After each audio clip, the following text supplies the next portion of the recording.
India TV YouTube channel को subscribe करें और बेल आइकन दबाएं। कोरोना को लेकर आपके मन में बहुत से सवाल होंगे, जैसे क्या घर में रहते हुए ऑक्सीजन लेवल को बढ़ाया जा सकता है?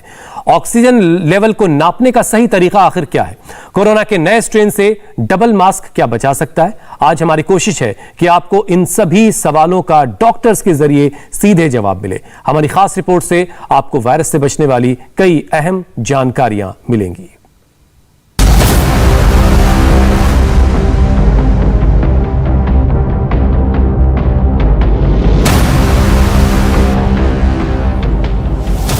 अब हम आपको सेल्फ प्रोनिंग की विधि बताते हैं। इसके लिए हमें 3 जगह पिलो रखने हैं। हमें सेल्फ प्रोनिंग में करना क्या है, हम पेट के बल लेटेंगे, लेकिन ऐसे नहीं कि सीधे हम पेट के बल लेट जाएं, क्योंकि ऐसा किया तो हमारा पेट दबेगा और पेट का मूवमेंट इफेक्ट हो जाएगा। वो क्यों इंपॉर्टेंट है कि पेट ना दबे? जब हम सांस लेते हैं तो चेस्ट और पेट के बीच में डायाफ्राम होती हैं, और जो डायाफ्राम्स का मूवमेंट होता है उसका बहुत भारी कंट्रीब्यूशन होता है हमारी ब्रीदिंग में।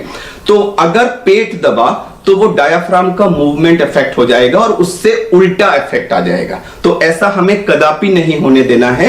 इसी के लिए हम 3 जगह पिलोज रखते हैं। एक ये बिल्कुल पैर की तरफ, देखिए ये है पिलो जो बिल्कुल पैर की तरफ है। ये उतना इंपॉर्टेंट नहीं है। सबसे इंपॉर्टेंट पिलो हैं 2 या 3 या 4 आपको लेने पड़ेंगे, depending on the size of your pillow, जो कि हमारी पेल्विस, जो ये है हिप बोन हम जिसे कहते हैं, इस हिप बोन के नीचे आएंगे। ध्यान रखना है कि पेट के नीचे पिलो नहीं आना है। पेट का जो लोअर मोस्ट पोर्शन है जिसको हम हिप बोन कहते हैं, ये पिलो पे आएगी। और तीसरा पिलो होगा हमारे हेड एंड की तरफ, जो हमारी अपर चेस्ट को सपोर्ट करेगा। अब मैं इसको करके दिखाता हूं। मैं झुका, पेशेंट तो लेटा होगा तो वो लेटी पोजीशन में भी कर सकते हैं, मैं आपको खड़े होकर दिखा रहा हूं। अब मैंने ये 3 पिलो लिए हैं। अब ये इंपॉर्टेंट है कि मेरा पेट ना दबे, ये जो पेल्विस वाला पोर्शन है ये इसके ऊपर आए। तो मैंने अपना ये जो पेल्विस का पोर्शन है इसको इन पिलोस के ऊपर लिया, लेट करके थोड़ा सा मैंने उसको एडजस्ट किया। अब मेरा पेल्विस का पोर्शन, हिप बोन वाला पोर्शन पिलोस के ऊपर है, पेट बिल्कुल फ्री है। अब ये चेस्ट वाले तकिए को मैंने थोड़ा सा अपनी तरफ लिया और इसको यहां पर जो मेरी अपर चेस्ट है इस पे कर लिया, यहां पर।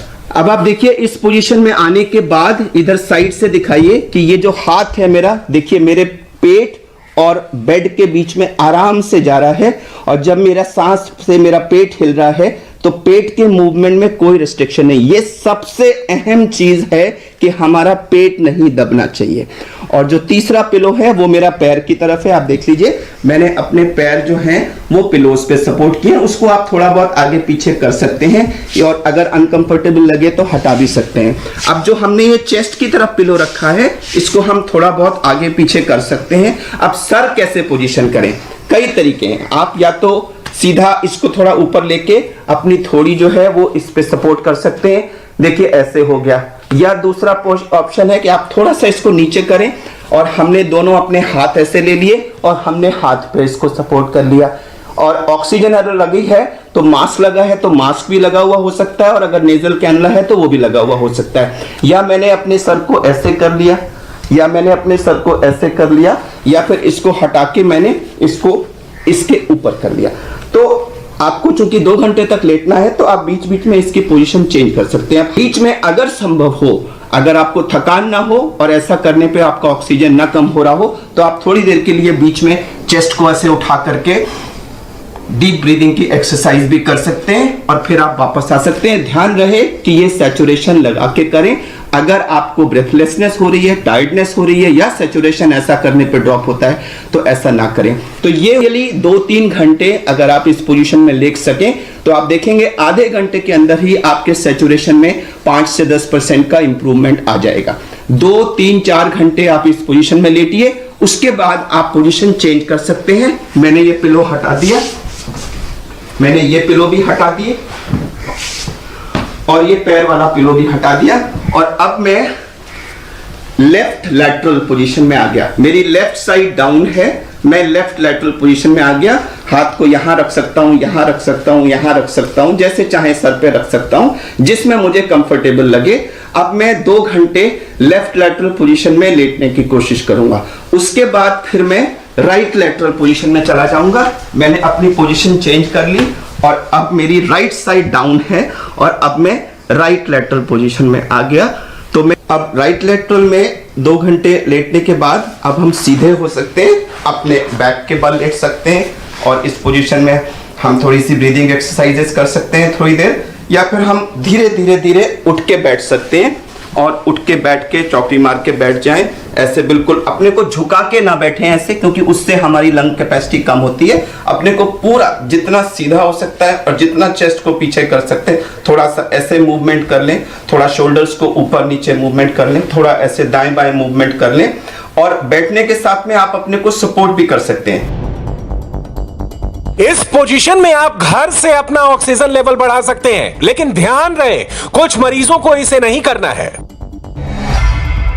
इसमें गर्भवती महिलाएं, स्पाइन के मरीज, हार्ट के मरीज हैं जिन्हें इस एक्सरसाइज को बिल्कुल नहीं करना है। अब इसमें कुछ कॉन्ट्राइंडिकेशंस हैं। प्रेग्नेंट लेडीज, जिन लोगों का पेट बहुत बड़ा है, जिनको स्पाइन की कोई प्रॉब्लम है, जिनको हिप बोन या अपर थाई बोन्स में फ्रैक्चर्स हैं या उसका कोई प्लेटिंग वगैरह, उसमें कुछ प्लेट्स वगैरह पड़ी हैं, वो लोग इसको ना करें। और जो हार्ट फेलियर के पेशेंट्स हैं वो भी ना करें। लेकिन बाकी सारे लोग इसको कर सकते हैं, ये ध्यान रखते हुए कि आपका पेट ना दबे, पेट का मूवमेंट बिल्कुल ठीक होना चाहिए। और उसको चेक करने का तरीका है कि आपका हाथ पेट और बेड के बीच में जा पाएगा। तो आपकी हिप बोन पिलो पे सपोर्टेड है, चेस्ट पिलो पे सपोर्टेड है, पेट आपका फ्री मूव कर रहा है। इस पोजीशन में आने से हमारे लंग की ब्लड सप्लाई और एयर सप्लाई का एक रीअरेंजमेंट होता है, जिससे ज्यादातर मरीजों में 5 से 10% हमारा ऑक्सीजन आधे घंटे में बढ़ जाता है। अगर सांस लेने में दिक्कत आ रही है तो पल्स ऑक्सीमीटर के जरिए अपना सही ऑक्सीजन लेवल चेक करें, क्योंकि कई लोग गलत तरीके से ऑक्सीमीटर लगा लेते हैं। ऐसे में गलत तरीके से लगाया गया ऑक्सीमीटर गलत रीडिंग देगा। पल्स ऑक्सीमीटर खरीद के आप अपना ऑक्सीजन मॉनिटर करते रहे। एक बहुत अहम बिंदु है जिसमें प्रैक्टिकल इश्यूज आ रहे हैं कि लोग पल्स ऑक्सीमीटर लगाते हैं, तुरंत रीडिंग देखते हैं, उसमें लो रीडिंग आई और वो पैनिक में हो जाते हैं। तो पल्स ऑक्सीमीटर जब आप खोलेंगे तो उसमें अंदर एक तरफ आपको रेड लाइट दिखाई देगी। जब आप उसको उंगली पे लगाएं तो वो रेड लाइट वाली साइड आपके नेल के साइड में होना चाहिए। उसको लगा के उसको 2-3 मिनट उसको लगा रहने दें और हाथ को एक जगह प्रेफरेबली हार्ट के लेवल पे उसको स्टेबल कर दें। कुछ देर के बाद आप देखेंगे उसमें एक वेव फॉर्म आएगा जो रेगुलर होगा। जब आप उसमें एक रेगुलर वेव फॉर्म देखने लगे तब जो रीडिंग आएगी 2-3 मिनट के बाद वो सही रीडिंग होगी। बहुत सारे लोग एक आध रीडिंग लो देखकर अब ऑक्सीजन अगर आपका 94 से ऊपर है तो सब कुछ ठीक है। अगर आपका ऑक्सीजन 94 से कम होता है तो इस समय हम कहते हैं कि आप डॉक्टर से संपर्क करके या तो होम ऑक्सीजन का या हॉस्पिटल जाने का अरेंजमेंट करें। ऑक्सीजन की कमी को पूरा करने के लिए लोग ऑक्सीजन कॉन्सेंट्रेटर का इस्तेमाल कर रहे हैं, जिससे कुछ हद तक ऑक्सीजन की कमी को पूरा किया जा सकता है। लेकिन सवाल यह है कि क्या हर घर में ऑक्सीजन कॉन्सेंट्रेटर जरूरी है?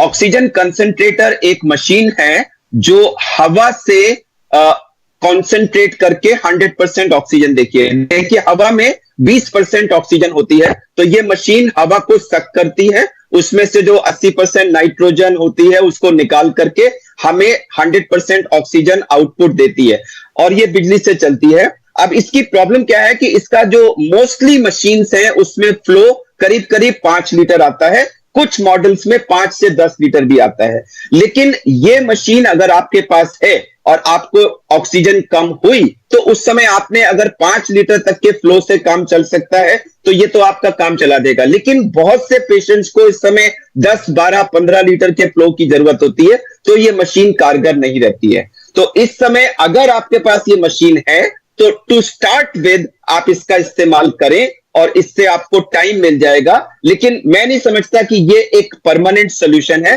Permanent solution oxygen regular supply arrange होना ही है।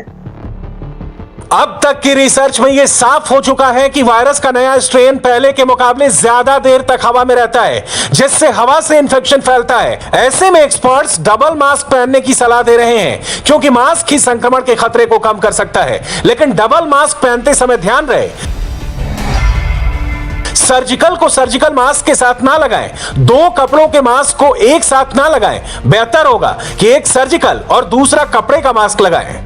अब एक स्टडी हुई है यूएस में भी और सीडीसी में भी कि अगर उसमें देखा गया कि अगर इन्फेक्टेड और नॉन इन्फेक्टेड दोनों लोग मास्क पहनते हैं और 6 फीट की डिस्टेंस रखते हैं तो जो आपको इन्फेक्शन रेट है वो लगभग 0% है। और अगर दोनों नहीं पहनते हैं तो ये 90% से ज़्यादा है। अगर दोनों में एक पहनता है, इन्फेक्टेड पहनता है और नॉन इन्फेक्टेड नहीं पहनता तो 5% है। और अगर इन्फेक्टेड नहीं पहनता और नॉन इन्फेक्टेड पहनता है तो ये 35% है। तो मतलब सेकेंडरी अटैक रेट कहीं ना कहीं कोरोना का बहुत अधिक है। जैसे हम चिकन की बात करते थे, मीजल्स की बात करते थे, उससे भी कहीं ज्यादा है। और आपने देखा होगा कि और नॉट करके एक टर्म यूज होती है जो इसका स्प्रेड बताती है। जो इनिशियली इसका और नॉट 1 होता था, मतलब 10 लोग नॉर्मली 1% लोगों को इन्फेक्ट करते थे, आजकल 10 लोग 18 लोगों को इन्फेक्ट कर रहे हैं। नए स्ट्रेन से बचने के लिए एक्सपर्ट्स घर में भी मास्क पहनने की सलाह दे रहे हैं, क्योंकि ये वायरस खुली हवा से आपके जरिए घर में पहुंच जाता है और लंबे समय तक घर के वातावरण में रहता है।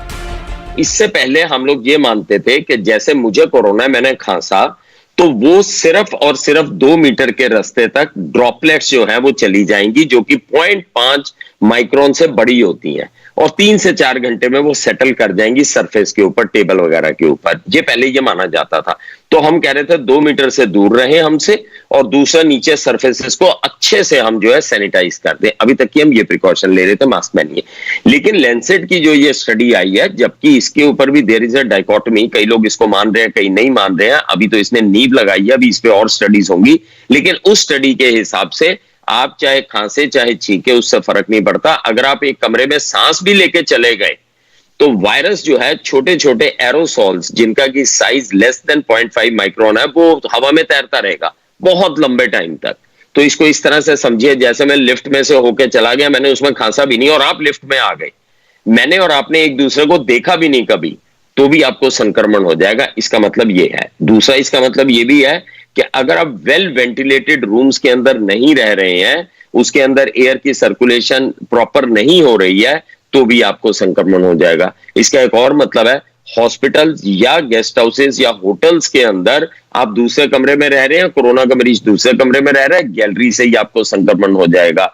तो इसका मतलब यह है कि हमें और ज्यादा प्रिकॉशन लेने की आवश्यकता है और मास्क जो है वो हर वक्त पहनने की आवश्यकता है। तो ये एक नई थ्योरी आई है जिसकी कि पुष्टिकरण अभी जो है समय के साथ में होगा। लेकिन अगर ये थ्योरी बिल्कुल ठीक है, लोगों डॉक्टर्स ने रिसर्च की है, तो फिर इसका मतलब यह है कि हमें बहुत ज्यादा जागरूक रह के मास्क पहनना पड़ेगा हर जगह पे। आपको याद होगा कि हम लोग हैंडल्स को, मेज को, कुर्सी को, हर चीज को, हाथ को बार बार सैनिटाइज करने की बात कर रहे थे, क्योंकि ऐसा माना जाता था कि 5 माइक्रोन से बड़े साइज के जो हमारे उसके एरोसॉल के पार्टिकल्स होते हैं वो नीचे गिर जाते हैं और उससे ये फोमाइट से ये होता है। इस बार ये देखा जा रहा है कि वो जो रिसर्च हुई है कई जगह कि ये वायरस 5 माइक्रोन से बड़ा तो है ही, लेकिन उससे छोटे साइज के ड्रॉपलेट्स में भी होता है और वो ड्रॉपलेट्स हवा में कई घंटों तक लटके रहते हैं। और अब यह भी माना जा रहा है तो कि शायद वो एक कमरे से दूसरे कमरे या एक जगह से दूसरे जगह या उसी सोसाइटी के अंदर एक फ्लोर से दूसरे फ्लोर, क्या ऐसा हो सकता है? मैं कतई ये नहीं कह रहा हूं कि इस चीज का फाइनल कंक्लूसिव प्रूफ हो गया है, लेकिन एनफ एविडेंस इस तरफ इशारा कर रही है कि ये वायरस कहीं ना कहीं हवा के थ्रू फैल रहा है। क्योंकि जिस तरह से पूरी फैमिलीज, सोसाइटीज में एक फ्लोर पे रहने वाले सारे लोग या कई फ्लोर्स के लोग इस बार इफेक्ट हो रहे हैं, उसमें माना जा रहा है कि ये एरोसॉल का रोल है। और इसीलिए डबल मास्किंग को स्ट्रांगली रिकमेंड किया जा रहा है कि बजाय सिंगल मास्क के, जैसे लोग कपड़े का पतला सा मास्क पहन लेते हैं, उसकी जगह आज हम रिकमेंड कर रहे हैं कि या तो आप N95 पहनिए जो अच्छी तरह फिटिंग होना चाहिए। और इस बीच दिल्ली हाई कोर्ट में ऑक्सीजन संकट पर अहम सुनवाई शुरू हो गई है। पूरी डिटेल के साथ लौटेंगे एक ब्रेक के बाद।